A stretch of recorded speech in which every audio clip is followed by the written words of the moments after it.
Hola amigos de la EUDE y seguidores de los relatos olvidados de la historia.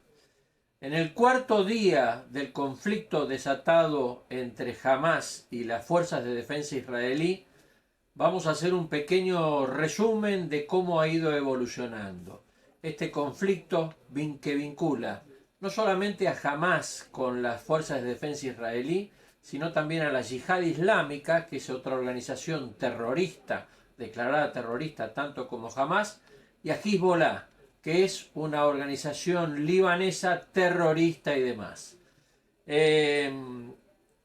Recordamos que se inició este conflicto con la llamada diluvio al-Aqsa, donde Hamás lanzó alrededor de 3.000 cohetes. En respuesta al mismo, Israel, o para ser más preciso, las fuerzas de defensa de Israel, lanzaron lo que se llamó la espada de hierro.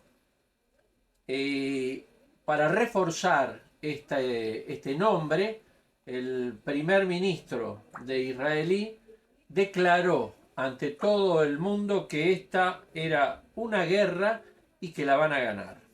Muy bien, para que ustedes conozcan, esto es Gaza.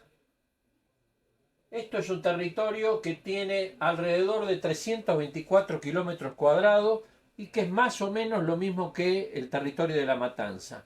En este lugar viven aproximadamente 2.300.000 personas. No es la primera vez que sucede esto. Desde hace 15 años Hamás ha entablado junto en contra del Estado de Israel 6 operaciones, contando esta de distintos índoles, llamada plomo fundido, pilar defensivo, margen protector, guardián de los muros y escudo y flecha. Ese es el nombre que le han dado los israelíes a defender el territorio de todos los lanzamientos que ha hecho desde la Franja de Gaza sobre el Estado de Israel. Y para que tengamos una idea, acá tenemos, estos son los proyectiles que está lanzando al día de hoy. Este es el tamaño de una persona y estos son los proyectiles, generalmente de origen iraní, que está lanzando sobre la Franja de Gaza. Acá tenemos una muestra de cuál es el alcance de estos proyectiles. Obviamente esto está tomado de la Segunda Guerra del Líbano. Desde el sur del Líbano llegaban prácticamente hasta la Franja de Gaza. Piensen que alrededor, desde Gaza, pueden llegar prácticamente más allá de Tel Aviv y eventualmente hasta Haifa. Muy bien. ¿Qué tenemos hasta ahora? Alrededor de 900 muertos israelíes, 2.600 heridos israelíes, 413 palestinos reconocidos y 2.200 heridos.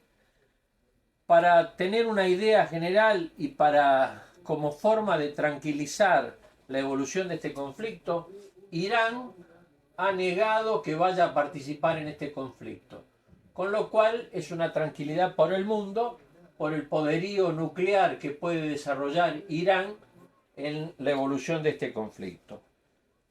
Esta operación que realizan las fuerzas de defensa israelíes tiene 3 partes. La primera fue limpiar de terroristas casa por casa, es decir, que en todas las localidades donde había alguien que estaba matando, secuestrando personas, fueron eliminados estos terroristas, con lo cual le da una tranquilidad a Israel que no va a haber más terroristas fuera de la Franja de Gaza. El segundo punto fue cercar a la Franja de Gaza. ¿Cómo se cerca la Franja de Gaza? Cortándole el suministro eléctrico, cortándole el suministro de agua y manteniendo un sitio en todos los lugares, tal cual se hacía en la antigüedad con los distintos sitios. Y la tercera parte es la preparación para lanzar una ofensiva sobre la Franja de Gaza, que lo primero que tiene es una ofensiva aérea y artillero, volando todos los edificios y demás. El gran dilema que se le presenta al gobierno israelí es si el lanzamiento de bombas o bombardeos y demás iba a eliminar a los propios rehenes. La sociedad israelí le pide directamente al gobierno que sea duro para eliminar definitivamente con la amenaza de Hamás, a costa de la muerte de aquellos que son sus parientes, recuperar los cuerpos o permitir que aunque mueran se elimine con la amenaza de Gaza.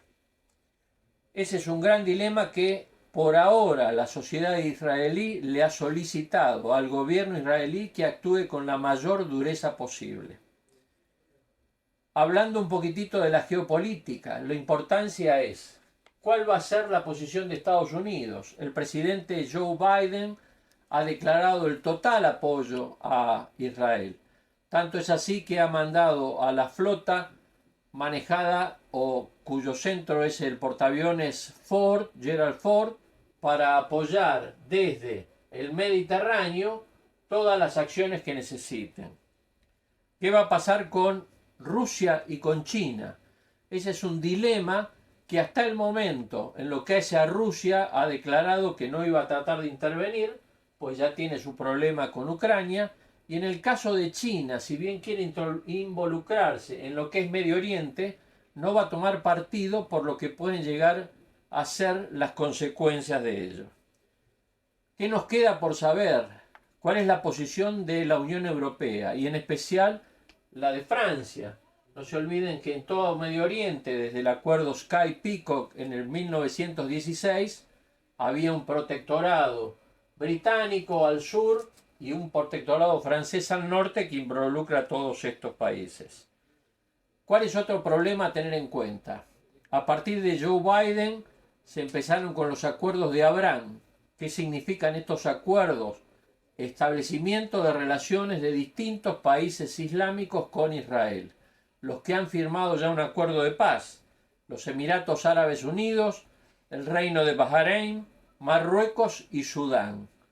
¿Respetarán el acuerdo de paz o cambiarán o tratarán de apoyar al Estado palestino o al futuro Estado palestino? Y el principal dilema es Arabia Saudita, que estuvo a punto de firmar su acuerdo de paz o su reconocimiento para el Estado de Israel, y en este momento está en un stand-by, se ha detenido y demás.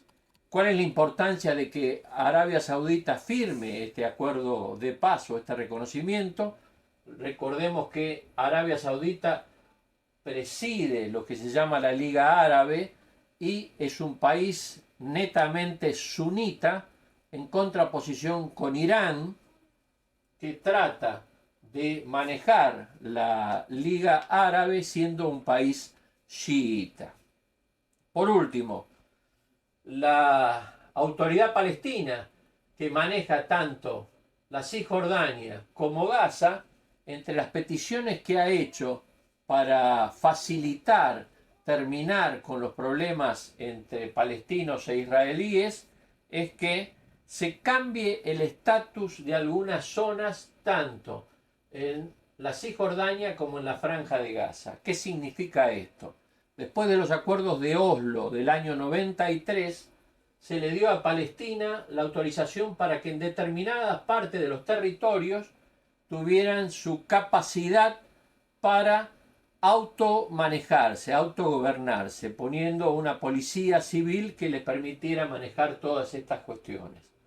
Quiere incrementar esos territorios de un nivel donde las Fuerzas Armadas israelíes estaban controlando para que lo manejen los palestinos.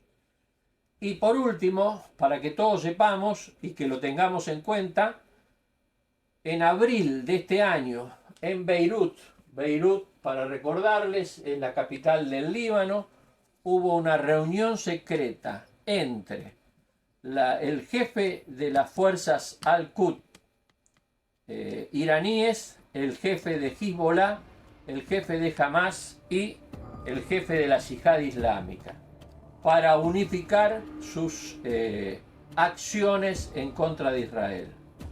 Como se dice en Medio Oriente, Inshallah, quiera Dios que esto evolucione hacia una solución pacífica. Muchas gracias por la atención.